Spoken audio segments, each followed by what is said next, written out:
నిన్న పవన్ కళ్యాణ్ గారు కులాలను ఎందుకు తీసుకొస్తున్నారు ఇలాంటి వాటికన్నీ ఆయన ఆవేశంగా మాట్లాడారు. ఇక్కడ ఫస్ట్ థింగ్ అండి, చనిపోయిన విషయం ఏదైతే ఉంది, మరి అలాంటప్పుడు ఆయన నంద్యాల పర్యటనకి వెళ్ళినప్పుడు బీసీ ఉద్యోగం చెప్పి ఆయన వెళ్ళడం మర్చిపోయారా మీరు? హెలికాప్టర్స్ వెళ్ళారు ప్రభుత్వం వచ్చిన కొత్తల్లో.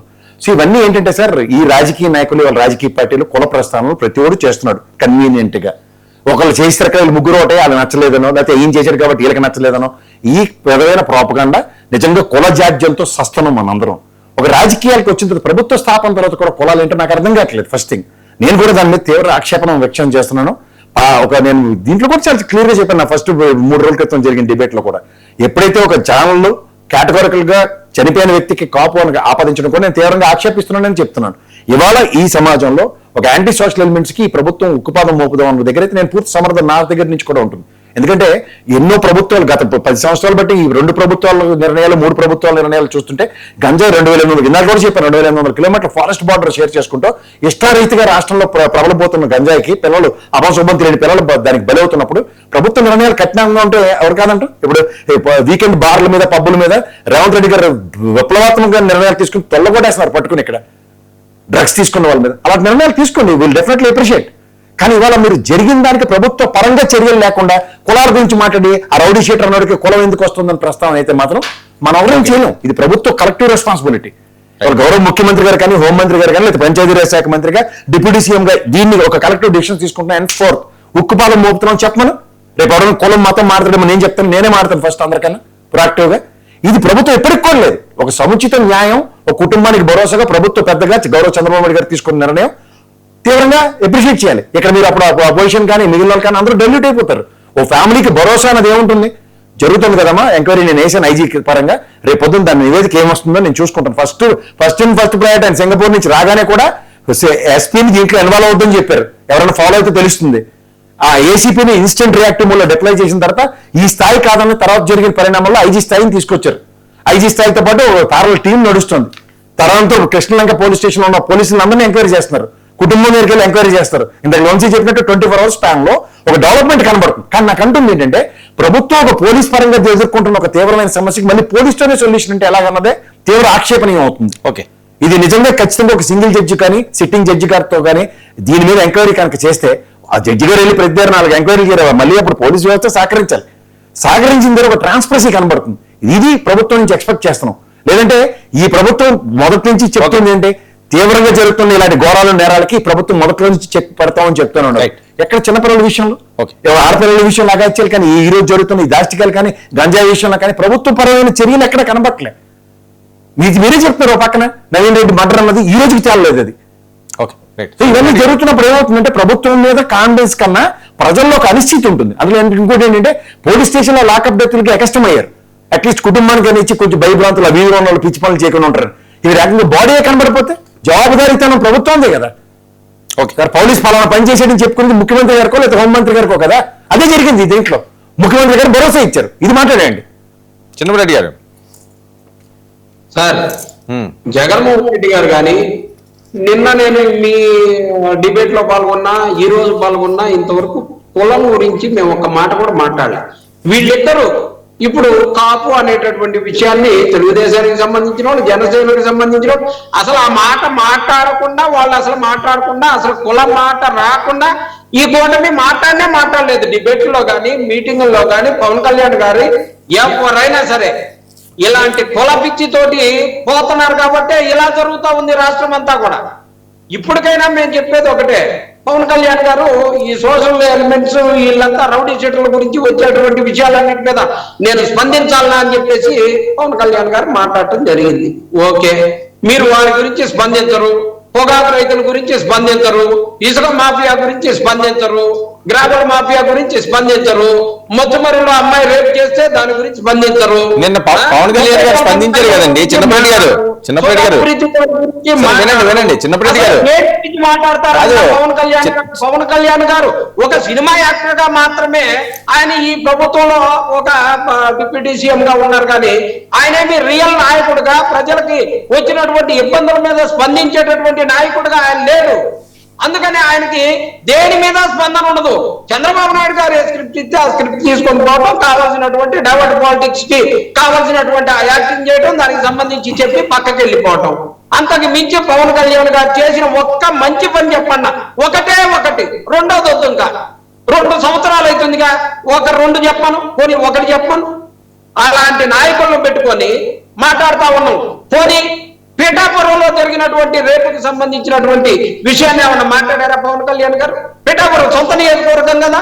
అదే వాళ్ళ నాయకులు గంజాయి మత్తులో ఆడ బర్త్డే పార్టీలు చేసుకుంటే దానికి సంబంధించినటువంటి విషయం మీద మాట్లాడారా? లేదు 5 సార్లు అపార్షన్ చేపించినటువంటి వాళ్ళ ఎమ్మెల్యే తోటి ఏమైనటువంటి ఆ విషయం మీద ఏమైనా మాట్లాడారా? ఏది గురించి మాట్లాడారు సార్ పవన్ కళ్యాణ్ గారు? ఏది మాట్లాడరు. చంద్రబాబు నాయుడు గారికి ఎప్పుడు డైవర్ట్ పాలిటిక్స్ అవసరం అయితే అప్పుడు వస్తాడు, కరెక్ట్ గా మాట్లాడతారు, అంతవరకు వెళ్ళిపోతారు. యాక్షన్ అయిపోయింది. ఇంకా అక్కడ క్లాప్ కొట్టారు, యాక్షన్ అయిపోయింది. ఇది తప్పితే పవన్ కళ్యాణ్ గారి వల్ల ఈ రాష్ట్రానికి పెద్ద గుండు సున్నా, ఏమాత్రం ఉపయోగం లేదు. స్పెషల్ ఫ్లైట్ పెట్టారు పవన్ కళ్యాణ్ గారికి, హెలికాప్టర్ ఒకటి పెట్టారు, ప్రోటోకాల్ ఇచ్చారు, శుభ్రంగా ఎంజాయ్ చేయడం తప్పితే ఈ రాష్ట్ర ప్రజల్ని పట్టించుకునేటటువంటి ఆలోచన లేనటువంటి డిప్యూటీ సీఎం గా చరిత్రలో నిలబడిపోతారు పవన్ కళ్యాణ్ గారు. అలాగే ఈమె ఏ రోజు డిబేట్లకు సరైన సమయానికి రాదు, ఏం మాట్లాడేమో తెలుసుకోదు. వచ్చి రావటం మీద పడేసి జగన్మోహన్ రెడ్డి గారు అట్లా ఇట్లా అని చెప్పేసి కీర్తన గారు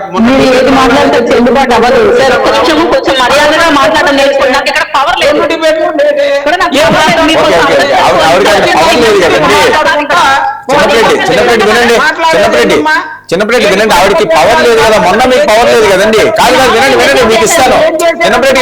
చిన్నప్పటి గారు ముందు నేను చెప్పేది క్లారిటీ వినండి. ఆవిడకి పవర్ లేదు, ఆల్రెడీ నాకు మా వాళ్ళకి మెసేజ్ కూడా పెట్టింది, నాకు పవర్ లేదు, వచ్చి జాయిన్ అవుతాను. మొన్న మీకు పవర్ లేదు, దానికోసం ఎందుకు తెలియకుండా అలా మాట్లాడడం, లేట్ గా వస్తారు, ఇది వస్తారని అనవసరమైన మాట్లాడారు. మీరు చెప్పండి, చెప్పారనుకోండి లేట్ గా జాయిన్ అవుతారు, పవర్ లేదంటే అప్పుడు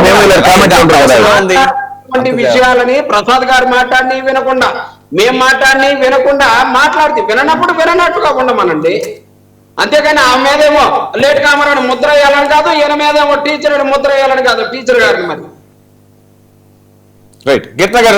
ఇక్కడ రోజు మీరు మాట్లాడే మాటలు వినే కదా సార్. మేము ఆయన అడిగిన ప్రశ్నకు నేను ఆన్సర్ చేశాను, మీకు నేను ఆన్సర్ చేయలేదు. వర్మ గారికి నేను ఆన్సర్ చేశాను, ఆయన ఏమన్నారో అది జవాబు చెప్పాను. సార్ వర్మ గారు ఒకటే విషయం గుర్తుపెట్టుకోండి, నాకు వైసీపీ మీద ఏమి ప్రశ్నలు గర్జేయం ఉండదు, కేఎస్ ప్రసాద్ గారి మీద నాకే శత్రుత్వం ఆస్త కదా లేకుండవు సార్. ఇక్కడ పాయింట్ ఏంటంటే ఈ గత వారం రోజులుగా ఏం జరుగుతుందో దాని గురించి మాత్రమే మేము ప్రస్తావించి మాట్లాడుతున్నాం.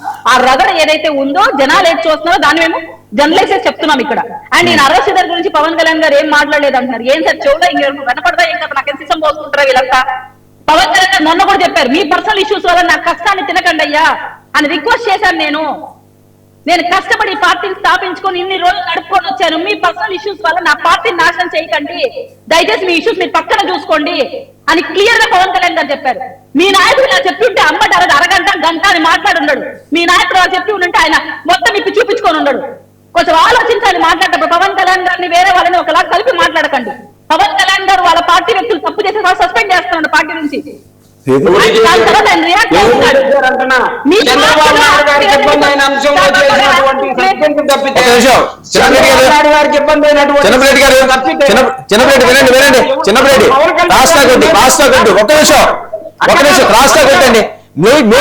వెళ్ళిపోతారు, క్రాస్ టాక్ చేస్తే మ్యూట్కి వెళ్ళిపోతారు ఎవరన్నా.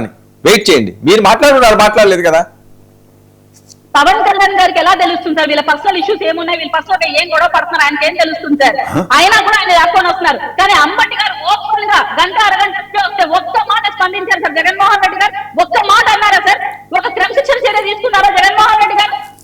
అలాగే ఒక ఎంపీ మొత్తం ఇప్పి చూపించాడు, కనీసం ఒక మాట ఆయన అన్నారా సార్? మహిళల్ని కించపరిచేలా ఒక ఆమెను తీసుకొని వచ్చి వాళ్ళ అధికార సంస్థను తీసుకొని వచ్చి పచ్చి బూతులు మాట్లాడారు సార్. పచ్చి బూతులు వినలేం మనం. అనిత గారిని మాట్లాడింది నిన్న. అమర్నాథ్ రెడ్డి గారు వచ్చి ఆయన ఎక్స్ మినిస్టర్ ఒక హోమ్ మినిస్టర్ మేకప్ గురించి మాట్లాడుతున్నారు. ఇంతకైనా నిజమైన పార్టీ ఇంకోటి ఉంటుందా? ఇంతమైన నిజమైన వ్యక్తి ఇంకోటి ఉంటుందా? ఒక మహిళ ఆవిడ హుందాగా అంతరాలు చేసుకుంటుంటే ఒకవేళ ఆమె మాట్లాడాలంటే మీరు వినపరంగా మాట్లాడండి. అమ్మ మీరు హోమ్ మినిస్టర్ గా ఏం పని చేస్తారో ఆమె క్వశ్చన్ చేయండి. ఆవిడ మేకప్ గురించి మాట్లాడతారు, వీళ్ళు వచ్చి మాకు నీతులు చెప్తున్నారు. ఆరోగ్య విషయంలో ఏం మాట్లాడారు? ఏంటి వంశీ సార్? ఇప్పుడు చిన్నప్రెడ్డి గారు చాలా బ్రహ్మాండంగా చెప్పారు సార్. అసలు కాపు అనే పేరే వాళ్ళు ఎత్తలేదట, అసలు ఎవరు ఎత్తలేదట. ఇదిగోండి సార్, ఇది సాక్షి టీవీ, సాక్షి పేపర్, సారీ క్లియర్ గా లేదు. వంశీ గారు బ్లర్ గా ఉంది, కనిపించట్లేదు. ఇదేంటంటే సార్, సాక్షి పేపర్ డేటెడ్ జూన్ 16, 2026 కాపు యువకుడిది లాకప్ డెత్తేనా? ఆ తర్వాత జగన్మోహన్ రెడ్డి గారు ఆ రోజు మాట్లాడినటువంటి డిబేట్, ఆ రోజు మాట్లాడినటువంటి వర్షం ఏమన్నా ఉంటే వినిపించండి సార్. చెప్పు, ఎక్కడెక్కడ కులం గురించి మాట్లాడారు? సరే క్రాస్ టాక్ వద్దులేండి. చెప్పు సార్, చెప్పు. మాట్లాడండి. ఏం పేపర్ సార్? చిన్నప్పుడు పేపర్లు వేసారు అది.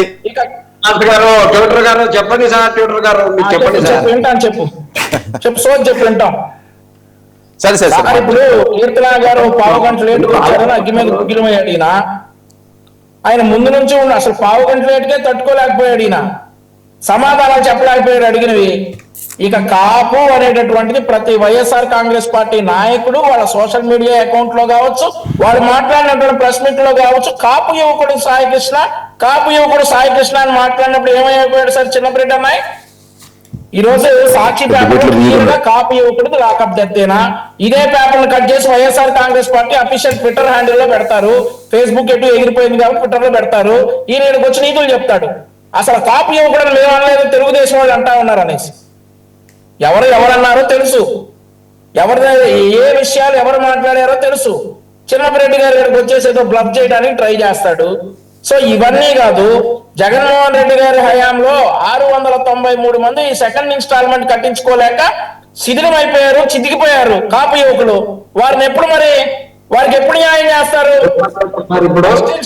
ఫిబ్రవరి 2023 ఆ మాట రాకుండా కులం మాట విషయంలో కాపు యువకులకు అన్యాయం చేశాడు జగన్మోహన్ రెడ్డి. వాళ్ళందరికీ న్యాయం చేయడానికి ఎప్పుడు బయలుదేరతారు?